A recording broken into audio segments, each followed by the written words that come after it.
सलूना मारने के लिए हम पेपर ले रहे हैं। आप चाहें तो दीवार पर भी बना सकते हैं। और ये हमने लाल मिट्टी ली है जिसको गेरू बोलते हैं। ये बाज़ार में अच्छे आराम से मिल जाता है। खड़िया भी मिल जाती है। इसी तरह से गेरू भी होता है। इसको पानी में थोड़ा सा घोल लेंगे और घोल के थोड़ा सा ऐसा घोल बनाएंगे जिससे हमें लिखाई करने में दिक्कत ना हो, अल्पना काटने में दिक्कत नहीं हो। इस तरह से हम इसको फिर आराम से मिलाकर अच्छे से किसी तीली से या सींक से या ब्रश से आप उस पर जितने आपके यहाँ लगाए जा सकते हैं दरवाज़ों पर दोनों ओर लगाए जाएंगे। ये आप बना लीजिए सीताराम सीताराम करके। मैं इस तरह से बना रही हूँ। आपके यहाँ कैसे बनता है आप उस तरह से भी बना सकते हैं। ये काटना बहुत अच्छा होता है, शुभ होता है। गेरू मिट्टी से किसी भी चीज़ में शुभ काम में करने से इसके हमें अलग ही लाभ मिलते हैं। माता लक्ष्मी प्रसन्न होती हैं और हर जगह नेगेटिविटी दूर होती है। इसकी जो सौंधी खुशबू है यह भी हमारे वातावरण को महकाती है। और साथ में त्योहार की जो एक सांस्कृतिक परंपरा है वह भी कायम रहती है। आप चाहें तो अपने बच्चों को भी इसमें शामिल करिए जिससे कि वे भी इस चीज़ को सीखें और देखें। देख देख कर ही बच्चे सीख जाते हैं। आप भी उनको पास में बिठाइए और इस तरह से करना सीखेंगे। आप इस तरह से सातिया मार के इस पर हमने चिड़िया बनाई हैं। आप क्या बनाते हैं वैसे बना लीजिए। इस तरह से मैं इनको दरवाजे पर लगाऊंगी। आप दरवाजे के दोनों ओर इनको लगा सकते हैं और इस तरह से हम इनको तैयार कर लेंगे। आपके यहाँ कितने दरवाजे हैं उसी प्रकार से जोड़े से आप उतने दरवाज़ों के लिए बना लें। जैसे 7, 5, 11 जो भी आपके दरवाजे हों ये अंदर घर में लगाए जाते हैं। बाहर दरवाजे पर, मुख्य दरवाजे पर नहीं लगाया जाता। आपके यहाँ कैसे लगता है आप वैसे लगा लीजिए। ये अपने घर घर की परंपराएं हैं जो आपकी दादी नानी माँ बताती हैं। आपके यहाँ कैसे होता है आप मेरे यहाँ ऐसे होता है जो मैं बता रही हूँ। आप भी इस तरह से अगर करना चाहते हैं तो इस तरह से भी बना सकते हैं। मैं यहाँ सीताराम सीताराम लिखूँगी क्योंकि राजा दशरथ जी की एक कहानी इसके साथ जुड़ी है।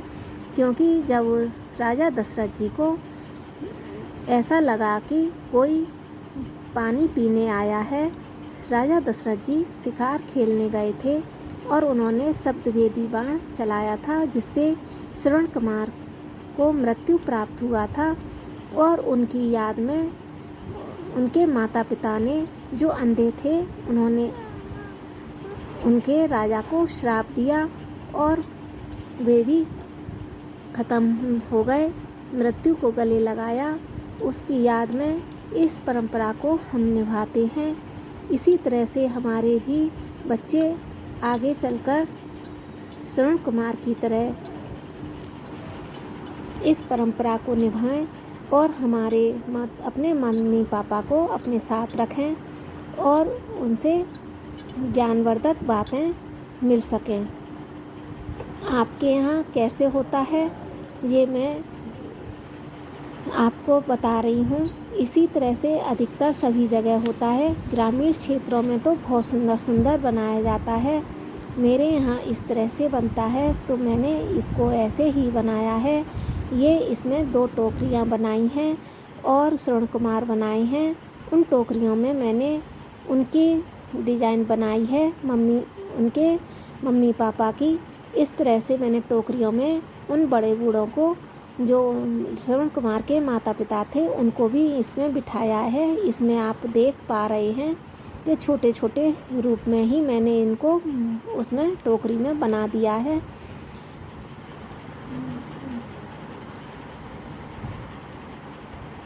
इस तरह से हम श्रवण कुमार के ऊपर एक छत्र भी बनाएंगे।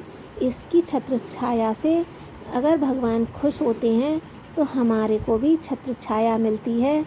आपके यहाँ अगर घर बनाने का रिवाज है तो आप श्रवण कुमार को एक घर बना सकते हैं, चारों ओर से उनका एक घर जैसा डिज़ाइन भी बना सकते हैं।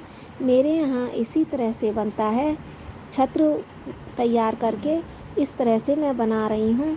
आपके यहाँ जैसा बनता है आप वैसे ही बना सकते हैं। इस तरह से हम इसको कंप्लीट कर लेंगे और पूजन करने के लिए किसी वॉल पर चिपका देंगे। आपके यहाँ पटे पर रखकर होती है तो किसी कार्डबोर्ड पर कर लीजिए।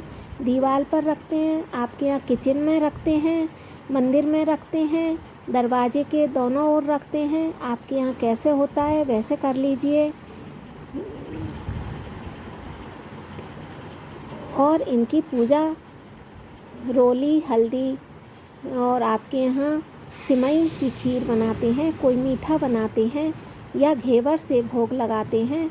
आप उससे भोग लगाइए और फिर दीपक चासिए और दोनों ओर जल का छींटा दीजिए। आप दोनों ओर जल भी देंगे।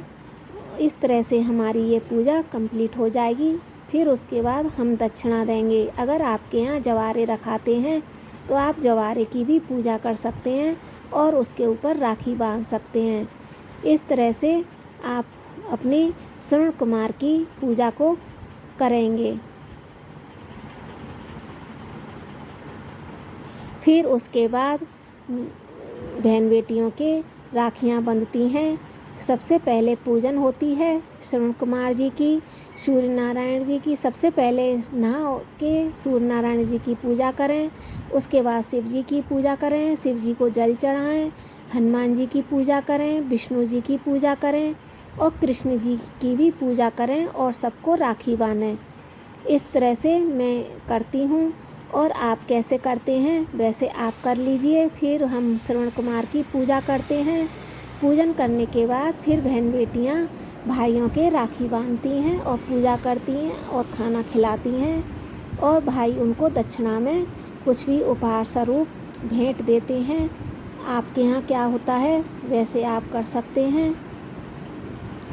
जय श्री कृष्णा, राधे राधे। आपको हमारी यह वीडियो पसंद आई है तो लाइक कीजिए, शेयर कीजिए, जिससे अधिक से अधिक इसका सभी जन लाभ उठा सकें और इसका जो भी हमारी परंपरा है वह कायम रह सके। जय श्री कृष्णा, राधे राधे।